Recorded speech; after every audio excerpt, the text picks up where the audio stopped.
আসসালামু আলাইকুম guys, welcome back to my channel. আবারও হাজির হলাম নতুন একটা ভিডিও নিয়ে। দুপুরের টাইমে বাবা ছেলের জন্য সাজিয়ে রাখলাম ডাবের পানি। একটা ডাবে 2-3 গ্লাস পানি হয়েছিল। হঠাৎ করে আবার কারেন্ট চলে গেল। ইদানিং এত কারেন্ট যায়, মনে হয় যেন সারাদিন কারেন্ট যাওয়ার পালাই থাকে। তো রায়ান তৈরি হচ্ছে মসজিদে যাবে বলে। রায়ান নামাজ পড়তে যাচ্ছে। রজনীগন্ধা ফুলটা এত সুন্দর, ঘ্রাণ এখনো আসছে। সারাদিন ঘ্রাণে মৌ মৌ করে বাসাটা। রায়ানের পড়ার টেবিলটা রায়ান নিজে সাজিয়েছে নিজের পছন্দের শোপিস দিয়ে। রায়ানের নাকি এই শোপিসগুলো খুব খুব পছন্দ হয়েছে। ও তো মেলা খুশি হয়েছে। তো এখন আমি জুম্মা নামাজ পড়তে যাচ্ছি।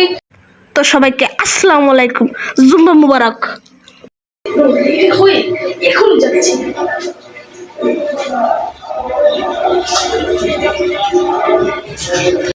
আসসালামু আলাইকুম।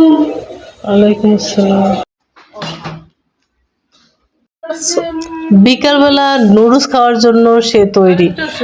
আমারে বলে যে মা একটু নুডলস তৈরি করে দাও। তো কারেন্টটাও চলে গেছে, আমার বিরক্তি লাগছে। কারেন্ট নাই, এদিকে নুডলস খাইতে যাচ্ছে।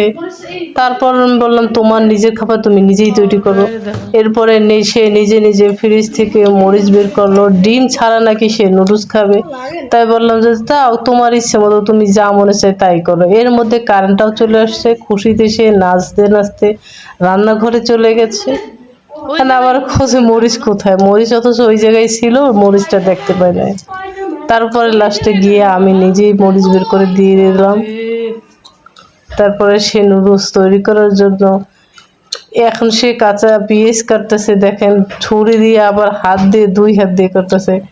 পরে আবার বলে কি মা আমার একটা চশমা এনে দাও আমার। এরপরে সে সুন্দর করে পেঁয়াজ কাটতেছে। তারপরে আমি চশমাটা নিয়ে আসলাম রায়ানের জন্য। চোখে পড়ে সে সুন্দর করে পেঁয়াজগুলো কাটতেছিল, ওদিকে মরিচও রাখছে কাটার জন্য। দেখি কি রকমের নুডলস তৈরি করে। অবশ্য আরো আগেও নুডলস তৈরি করেছিল, তা আজকে দেখি কেমন নুডলস তৈরি করে। ওদিকে সে পেঁয়াজ তেল অল্প দিয়েছে, পেঁয়াজ অল্প দিয়েছে। সে ভিনদেশি মানুষের মতো রান্না করছে। নুডলসে নাকি তেল ছাড়া রান্না করবে, তা সে করতেছে রান্না। আমি দেখতেছি, দেখি কত দূর মজার হয় নুডলস রান্না। সে তো খুশিতে আটখানা। নুডলস রান্না করতেছে। ওরে বাবা, সেই পোজ দিয়ে নুডলসটা আবার প্লেটে উঠাচ্ছে। গেরানে কেমন লাগতেছে? গ্যাস সেন্টে তো মৌ মৌ করে।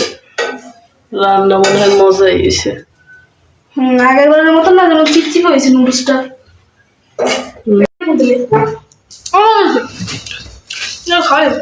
রায়ন বলে মা এত মজা হয়েছে, একটু খাইয়ে দেখো না, খাইয়ে দেখো। তাও জোরাজুরি করাতে আমি একটু নুডলস মুখে দিয়ে দেখলাম যে ছেলে রান্না করছে, দেখি কত দূর মজা হয়েছে। তো খাই দেখলাম যে না, অনেক টেস্ট হয়েছে। রায়ন বলে কি মা একটা প্যাকেট পেঁয়াজে রান্না করলাম, আর একটা প্যাকেট রান্না করলে তুমি একটু খাইতে পারতা। যাই হোক, আবার কয়েছে সে খাওয়ার পর নামাজের পর এমন কয় আমি একটু এখন ফ্রাইড রাইস খাবো। তা বললাম যে না এখন খাওয়া লাগবে না, সে নাচতেছে। আবার বলে যে আমি নিজেই তৈরি করি, আর নুডলস ভালো হয়েছে, আর মনে করে যে ফ্রাইড রাইসটা অনেক মজা রইবে। তাই নাচতে নাচতে আবার ফ্রাইড রাইস করতে গেছে।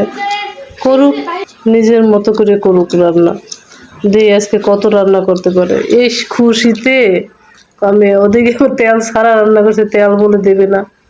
আবার একটু লাস্টে আবার একটু তেল দিয়ে দিয়েছে, যে কি ভিনদেশি রান্না বান্না করতেছে, আমি দেখে তো অবাক।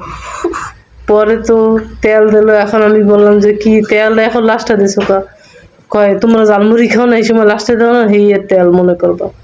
তাই যাই হোক, ওর নিজের মতো করে তৈরি করে দেখো, ও যদি খাইতে পারে তা আমার তো সমস্যা নাই। ভাত ঠিকটা আসেনি,